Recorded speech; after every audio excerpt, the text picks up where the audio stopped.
presenting the Bleed Powerhouse.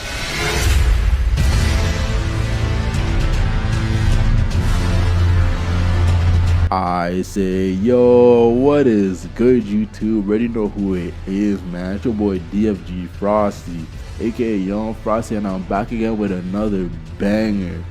I want to welcome you guys to my bleed build guide for Elden Ring. This setup is all about inflicting deadly bleed damage upon your foes, so let's hop right into it. So first off, we're going to talk about the incantations I use for this build.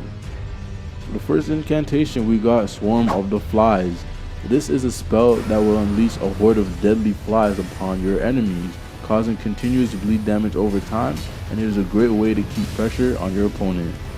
The next incantation I use is Blood Boon. Blood Boon spell scatters blood flame pools before the caster is set an area of flame. The third incantation I use for this build is Blood Flame Talons incantation. The Blood Flame Talons spell slashes the air and creates blood flame bombs that explode after a short delay.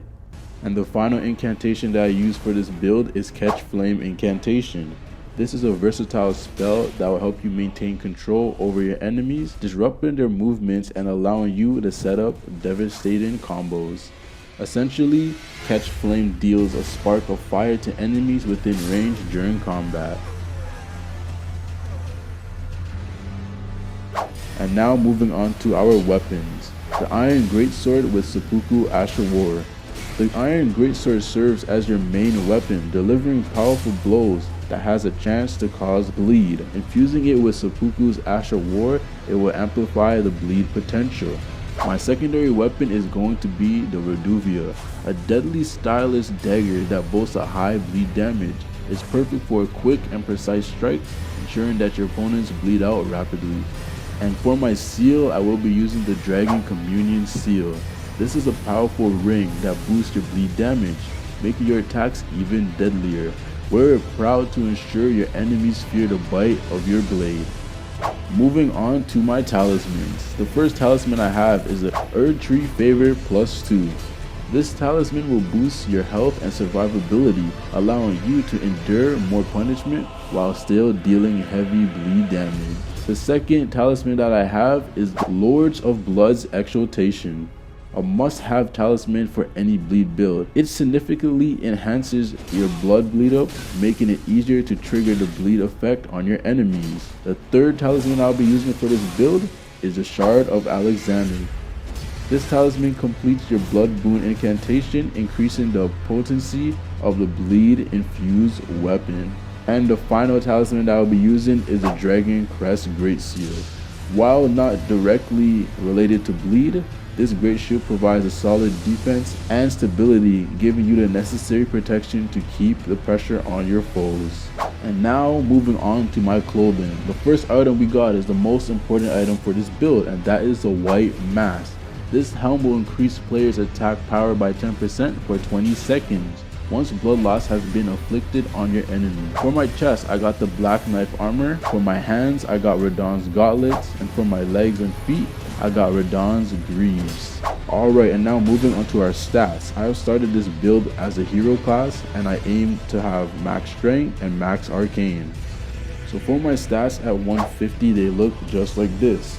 So I had Vigor at 40, Mind at 15, Endurance at 15, Strength at 60, which is a soft cap, Dexterity is at 18, Intelligence is at 7, Faith is at 14, and Arcane is at 60, which is another cap. At 125, my build stats will look like this.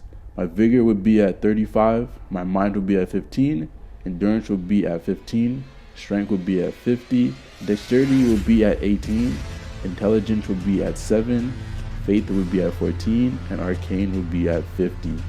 So here I'm going to give you guys some battle tips for this build. As you guys already know, this build is good for PvP modes, and it is perfect in any game mode. And you can use this build in any stage, such as duels, combat ordeal, or even united combat. It doesn't matter, it works at all stages. So for the incantation, for the Swarm of the Flies incantation, you can use this spell on any opponents, but I highly recommend you guys to use it on ranged opponents, due to the fact that you're going to create lots of distance from them and you're going to always keep your enemies on their toes, because if they get hit from that move, they already know the blood loss is going to be detrimental. Moving on to the blood boon incantation, I only recommend you guys to use this while free aiming because you have more control on where the blood actually goes. And for catch flame incantation, you guys already know, and if you guys don't know how to use this, you can use it if anyone's trying to push you up close. Just use it as a stun attack and then just combo them right after that. The way I like to play this build is by starting off the game using the Swarm of the Flies and letting it chase my opponent, letting them waste all of their endurance. And when their endurance is pretty low, that's when I rush in for my attack and end the match with 2 or 3 blows. Another way you can combo these weapons is by using the Iron Greatsword and Reduvia. The Reduvias will also help in keeping your opponents on their feet, because no matter what, they're going to have to roll when you're using the Ash of War. So I highly recommend you guys to mix and match on how you do these combos. Try and find different ways that you can put these moves together. But like I said, that's what I like to do, and it's pretty effective for me in PvP. And with your Devastating Bleed build, you are now ready to make your mark in Elden Ring. Embrace the power of bleed and watch your enemies fall before you. Remember, in the lands of Elden Ring, only the strong survive. So best of luck, and may your blades dip in the blood of your foes. But I appreciate you guys for watching this video. Let me know if you guys want to see more Elden Ring videos just like this. This is my first Elden Ring video on the channel, so if you guys go crazy with the likes, I gotta bring more for you. Just let me know down below what you guys think. But that is all for me for today, and I'll see you guys in the next one. Without further ado, outro please. Okay, bye.